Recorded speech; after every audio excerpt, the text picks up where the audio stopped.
nasty out here. Nasty, nasty. Quick this hill. As soon as somebody goes by, you can't see. Just like dust, but with snow. Snow is made out of jerk.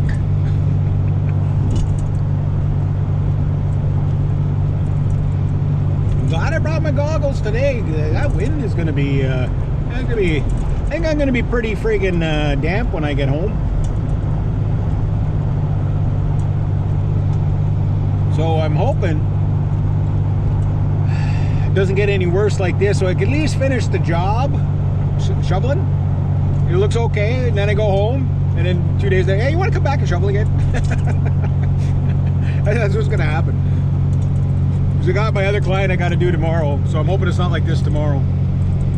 But I could tell them I'll wait till Saturday, till after the storm's passed. It's catch-22, right? Like, you shovel and it snows as you're shoveling or just after you shovel, but you still have to shovel, because if you don't shovel at all, then everybody's stuck, you know. Watch this. It's good to see like a whiteout on the highway here.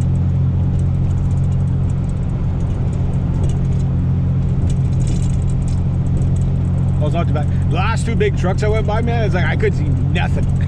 It was like, I think I'm still on the road. I think so.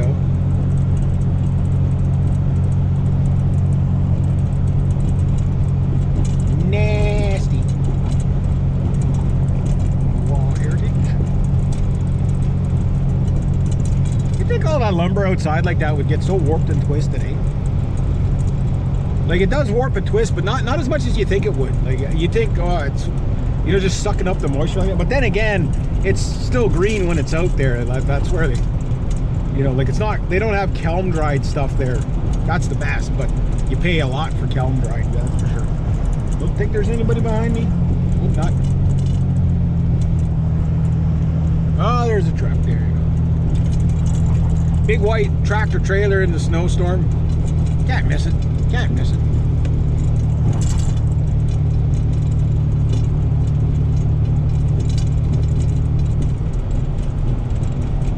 This is why I always pull off to the side a bit. Because, like, even in this kind of weather, like, people are stupid. Like, they're like, oh, I'm gonna drive, I'm gonna get there in 5 minutes.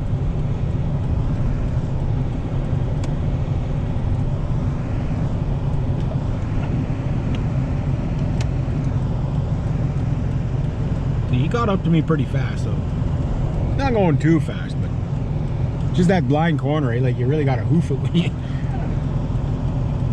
see. I can't see, and he was going in the same direction as me, and he's like, look at that. That's where it's dangerous. It's that little bit that you just can't see, and there's another guy coming there, so it's a very dangerous stretch of road, guys. Highway 11 and Highway 17, I think, are the two most dangerous spots in Canada. I take Highway 17 every now and then. But, like, I'm used to Quebec roads, so I don't know how that translates. It's just the highways, you're moving faster, right? But I don't know how that translates, because, like, guys, you have to drive on these roads to understand just, like, why the best race car drivers come from Quebec. Like, your Jacques Villeneuves and all that. Like, the reason why they're so good, like, you have to drive in Quebec roads. It will, like, give you ninja-like heightened senses for, like, driving on bad roads. It's you know, pothole avoidance. Like a little Formula 1 car. I don't know if that's my buddy behind me. I don't think so.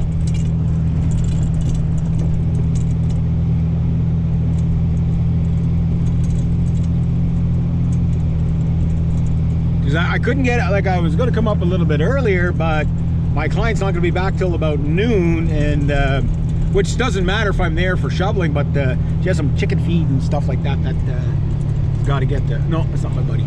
So she's got to get some chicken feed taken out of the car, so got to keep the chickens happy, right? So left a little bit later. Good idea that I did blow up my car tire, though. A lot smoother to drive right now. I do leave my tires a tad bit low in the winter because you actually get more traction. It's more grippy.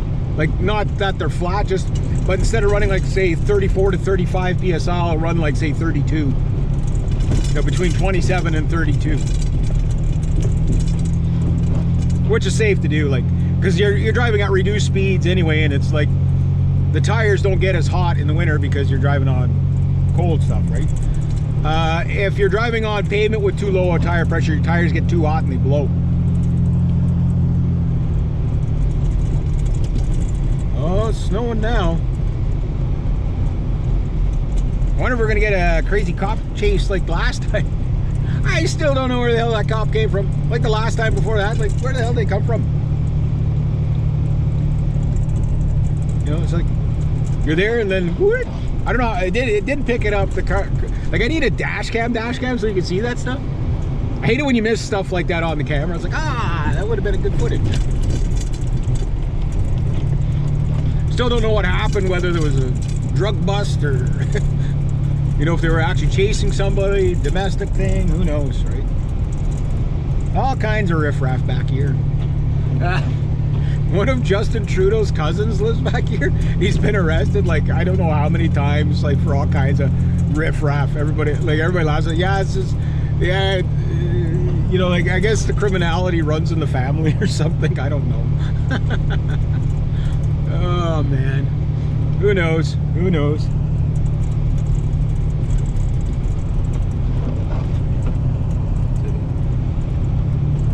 Just gonna hobble along here.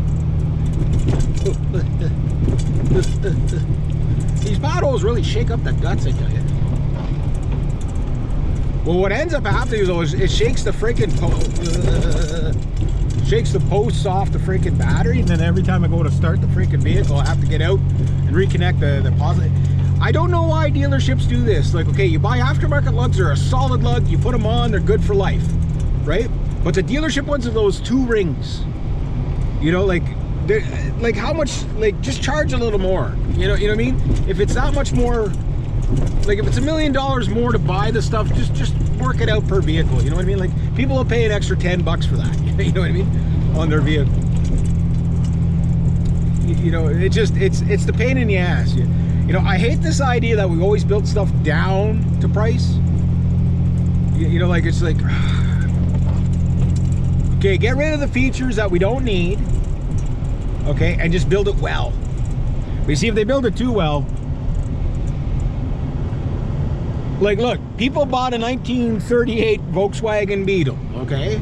They drove that sucker for 45 years. You know, and it was like, wow, is that ever slippy? I don't know if you can hear the brake go whoop. This truck, it like locks up so easy, it's not funny. It's like, but anyway, yeah, like just make reliable vehicles. Like I think what they should do, right? Get rid of most of the electronic stuff. If you have to keep the catalytic converters, keep the catalytic converters. But all the other stuff, like a lot of these emission things, like they kill your fuel mileage and stuff like that. And to me, I'm thinking if you got better fuel mileage, okay, it's better for the environment because you're not burning as much fuel over time, right?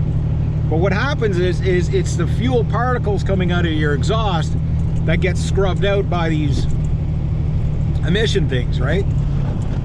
And then there's just, it's the engine management so that you don't dump more fuel into your engine than is needed. So that's why, like, a lot of people say, oh, fuel injection doesn't respond like a carburetor.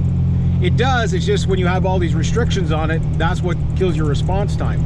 You remove those, suddenly it's like, you know, like you'll burn a little more fuel just because, you know, like there's nothing restricting it, right? So it's just like you give it gas, it gives it gas. You know, it doesn't like manage it, it just gives it gas. Try not to slide through. Try not to get the other guy sliding. Okay, that's kind of a stop. That's slippy. That's what I said, guy. This stuff is loose. This stuff is loose. I don't know if that's my client behind me. It might be. She has a little Chevy, so.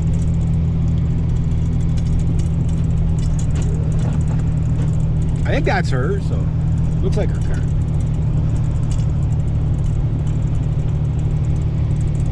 She had to drop my buddy's stepmother off at my buddy's, her son's, so she could make an appointment. She was going to be back for around noon, so I figured if I got up there around 11, I could shovel for an hour, she'd be there by noon, and then that way it's not like I'm not waiting around, like done too early and then waiting around, right? Yeah.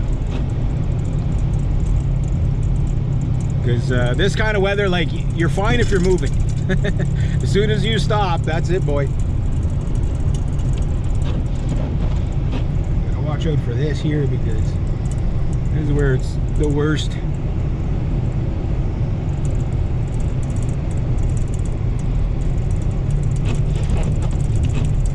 Watch, don't bounce myself into the creek.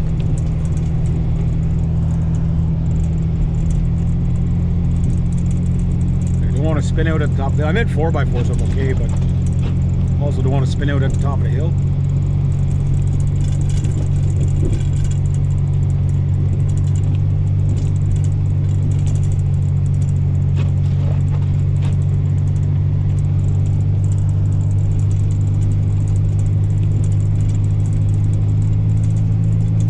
Not spinning yet, but I'm good at driving that snowmobile track so I can keep enough traction to get to the top. Not spinning yet though.